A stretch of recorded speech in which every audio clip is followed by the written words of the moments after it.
Smart సిటీలో కలిసిన Bommakal Dharmanagar colony కరీంనగర్కు కూతవేటులో ఇండ్లకు పోవు దారి మధ్యలో చింత చెట్టును తొలగించి రాకపోకలకు రోడ్డు వెడల్పు చేయించాలని కోరుతూ ప్రజావాణిలో కలెక్టర్కు వినతి పత్రం అందజేశారు. ఇండ్లు కట్టుకోవాలన్నా విధివశత్తు అంబులెన్స్ వ్యవసాయ నిమిత్తం ట్రాక్టర్ రావడానికైనా సరే పోవడానికైనాను నానా అవస్థలు పడుతున్నారని వాపోయారు. దారిలో ఉన్నటువంటి 12 చింత చెట్లను వెంటనే తొలగించాలని కోరారు.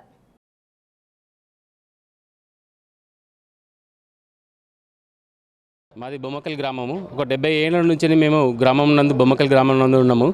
అంటే మా తాతలు వాళ్ళ యుగం ఒడిచినది, ఆ తర్వాత మా నాన్నల యుగం కూడా ఒడుస్తున్నది. ఇప్పుడు మేము పిల్లలము. మేము ఎన్నోసారి గ్రామ పంచాయతీలో బొమ్మకల్ గ్రామ పంచాయతీ దరఖాస్తు చేసుకున్నాము. ఇంతవరకు కూడా మా రోడ్డు సక్రమంగా లేక మేము చాలా ఇబ్బంది పడుతున్నాము.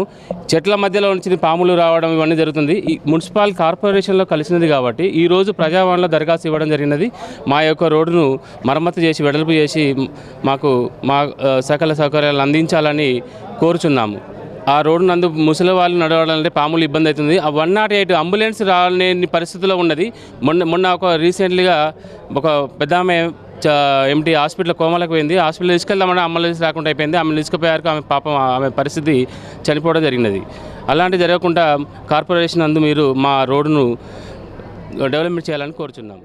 మా బొమ్మకల్ గ్రామం మొన్ననే సిటీలో కలిసింది 6వ డివిజన్. మా తాత 70-80 ఏళ్ళ కిందనే మాకు అక్కడ ఫస్ట్ మా తాతగారు ఇల్లు కట్టడం జరిగింది. మా తాతగారు చనిపోయినారు, మా తండ్రి గారు చనిపోయారు. పాములు, విపరీతమైన పాములు, చెట్లకు మాకు సీసీ రోడ్డు లేదు, మోరి లేదు, కాలువలు లేవు. మాది మార్మూల ప్రాంతంలో ఉన్నట్టున్నది. ఇప్పటివరకు ఏ రాజకీయ నాయకుడు కూడా మమ్మల్ని పట్టించుకోలేదు. మొన్న సిటీలో కలిసింది కాబట్టి కలెక్టర్ గారు మా అందుకు కొద్దిగా స్పందించగల అని మేము ఇక్కడికి వచ్చి దరఖాస్తు ఇచ్చినాం.